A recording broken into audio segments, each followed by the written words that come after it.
down near the 15. Now a stoppage here as it looks like we've got a Dolphin shaking up on the play.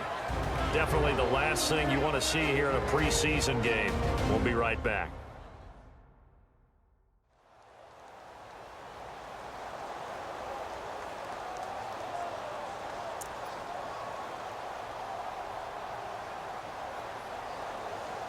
In danger of squandering their great field position as they come up on a 3rd and 7.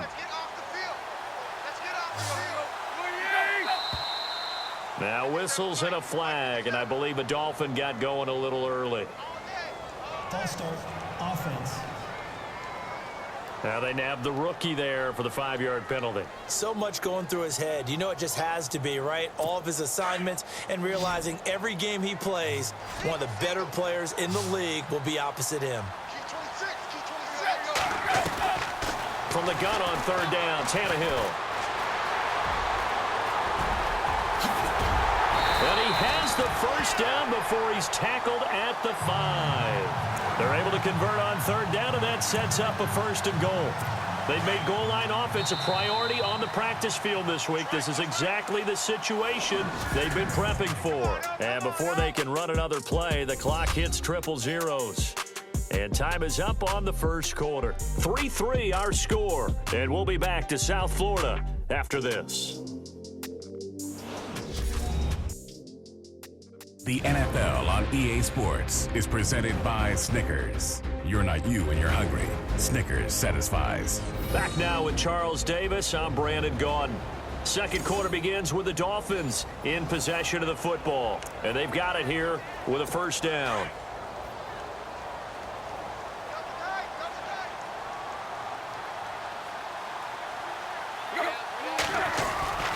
They go play action here on 1st down. And he takes this down to about the 2 before going out of bounds.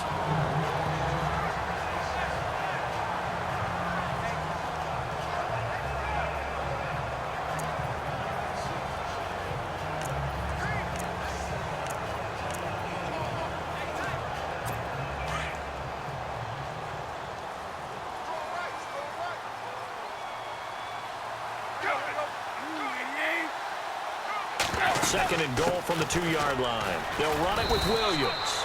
And he'll just get back to the line of scrimmage, if that. And with a flag on the field. And that one looks to be in the area where someone was held. Offense.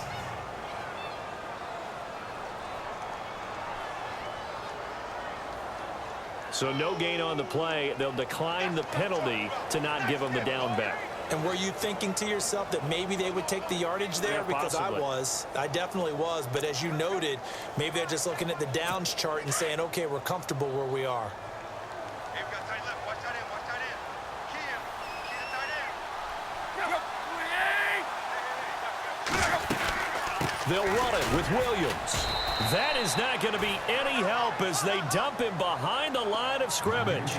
Losing 2 yards that time, and now it's 4th down.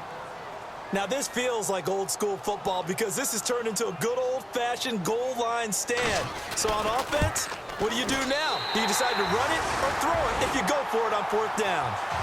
So we're trading field goals here in the opening half. No breakthrough yet on the touchdown front. We've got a 6-3 game. And really, I like what I've seen from both of these defenses thus far. Both have been a little more aggressive than I expected. And I think that's reflected in what we see on the scoreboard, which is no touchdowns to this point. Here again comes the captain of this offense leading his crew back out there now. And he comes out on the heels of an interception he threw last time they had the ball. Yeah, and you know, the quarterbacks that I know that are the best ones, the ones that really know how to lead their team, they tell them, that's on me. That's my bad. But let's go back out there and move ahead again, guys. We can get this done. One good thing for him, it did only lead to 3 points and not a touchdown after that turnover. Big thanks to the defense. Trying to shake off the interception from the last drive. He'll look to throw. He's got it to West on the dump off. And he's able to take this one up to the 35-yard line. It's an 8-yard pickup, and that'll bring up 2nd down. A good way there to have him bounce back from the interception last drive. Something underneath, a little bit of rhythm going. I know the best ones in the league have supreme confidence, but every now and then you need a little booster, don't you? This is their way of protecting him and bringing him back, and then they'll turn him loose later, I would think. They'll run it with West. They find some open field here. And he'll be taken down, but not before he gets into enemy territory. A big one there for the Ravens. It goes for 18. Partner, I think a lot of people thought that Baltimore would draft at least one runner. In fact, they didn't take any skill position players in the draft. So I think a lot's still going to fall on Terrence West. Well, he did have over 1,000 yards from scrimmage last year, a career high.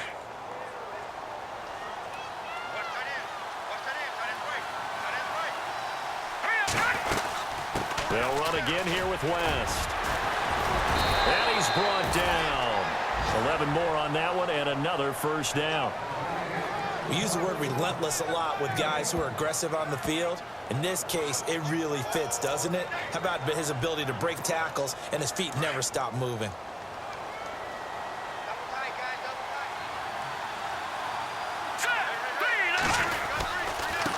Now a handoff looking right. And this play will be blown up. He'll lose yardage back at the 38. That's going to go as a loss of 2, and it'll be second down. When I see Cameron Wake make plays like that, I can't help but shake my head sometimes. He had to go to Canada first before he came back to the NFL, where he's now an all-pro. Yeah, undrafted out of Penn State, but look at him now. And just think about all the pass-rushing moves he has, his ability to play against the run. Remember, he was a combo outside linebacker, defensive end. Now he's just simply one of the best in the NFL. But one thing that I've liked defensively is that they've shown him a lot of different looks here in the first half. They've come after him. They've sat back. I think that's what you need to do to keep an offense guessing. And they certainly have kept them on their toes. That's why they haven't had much success on the scoreboard. The play-action fake. They'll look to throw. And he's got the hook up for the first time with a veteran, Jeremy Maclin. And he's going to be stopped dead in his tracks. It'll be a gain of 8, but it'll also lead to a 4th down. Well, clearly one of his advantages as a passer is his height, sit back in the pocket, fired over the middle. That makes things tougher defensively, doesn't it? It really does, because your goal is to move the quarterback off his initial spot when he gets his drop back completed.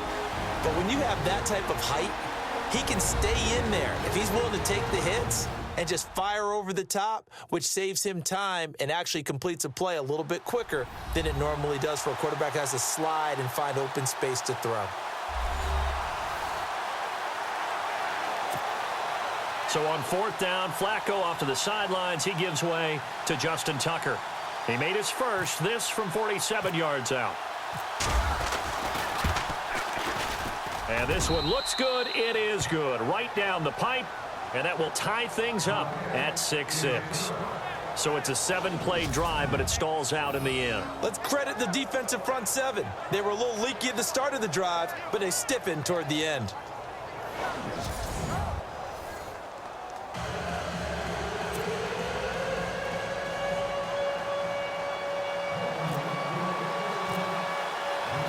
So a tie ball game here as the kick's away. This will be taken to the back of the end zone. And no thought to bring this one out. He'll just go down to a knee, and he'll take over at the 25. The Dolphins offense now heads back on the field. And they had 3 points last time, but they didn't want 3 points because they were well within range of scoring a touchdown. We'll see if they can do better now. I'm with you on that one. Let's just go ahead and be frank about the whole thing. The only one happy about the 3-point? The kicker. Exactly. He put it through the post. That's going to help him at contract time. But that offense, they're thinking, let's get in the end zone this time. I don't know if that helped him at contract time. You could have kicked that one through. I don't know about that. Toe bash. I don't know about that. Super toe.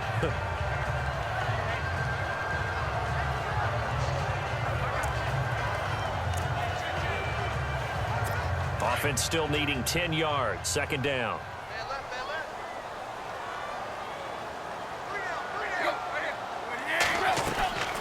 From the gun, here's Tannehill. And he'll be hit as he releases it, and that'll fall incomplete. He was looking for Landry that time, and it's 3rd down. You got to give some credit. They're able to hop up in the air and bat that one away, and that's frustrating for an offensive lineman because the only recourse is when he goes in the air to try and give some type of a pop or a shove, hoping to bring his arms down. The Dolphins on third down, just 1 for 3 thus far. This is 3rd and 10.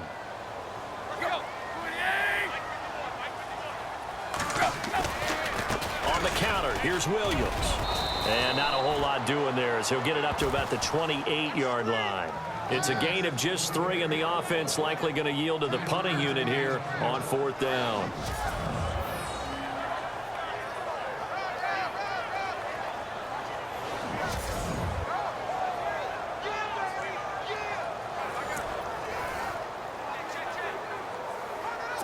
In his 3rd year now, here's the punter, Matt Darr, to kick this away. Back deep for the Ravens, Michael Campanaro.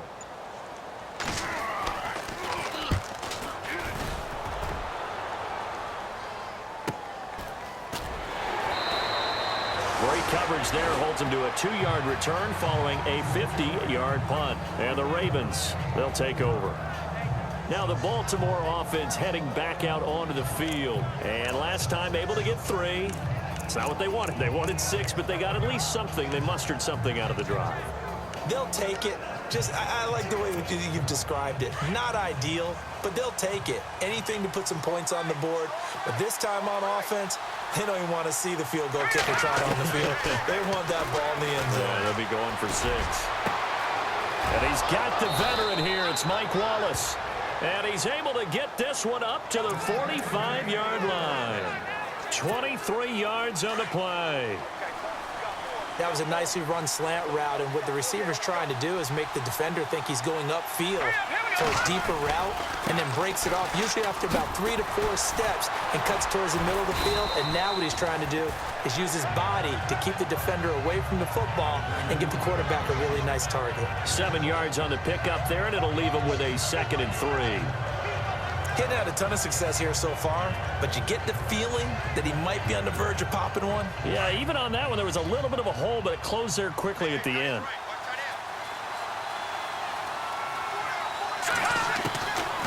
Out of the gun, they'll look to throw. Nowhere to escape, and he goes down.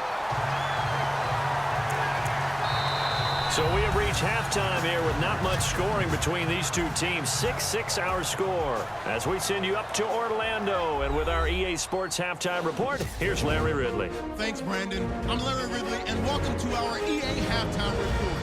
Let's look back now at this closely contested first half. Both the Dolphins and the Ravens are not doing much on the ground, and it's easy to see why that would play into this low-scoring game. We'll have to see if either team gets it going on the ground in the second half. All right, here we go. Let's take a look at some of the highlights from the first half.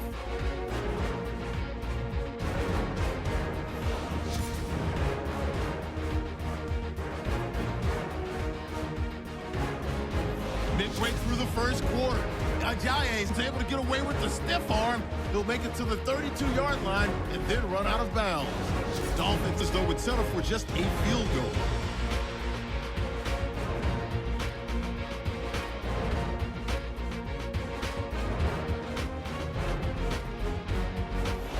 Okay, thank you, Larry. A low-scoring affair, all even, as we ready for this second half.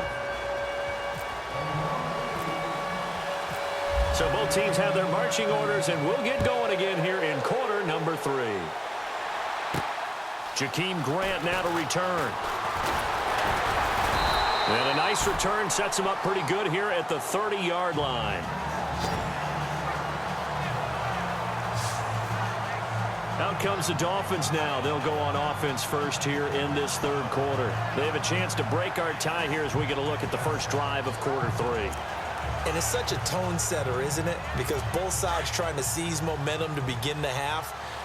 What do they have dialed up that'll give them an advantage to move the ball downfield? Let's find out what they have dialed up. A first throw for the backup, Cutler. Now Cutler in trouble. He lost the football. And it's picked up by the Ravens.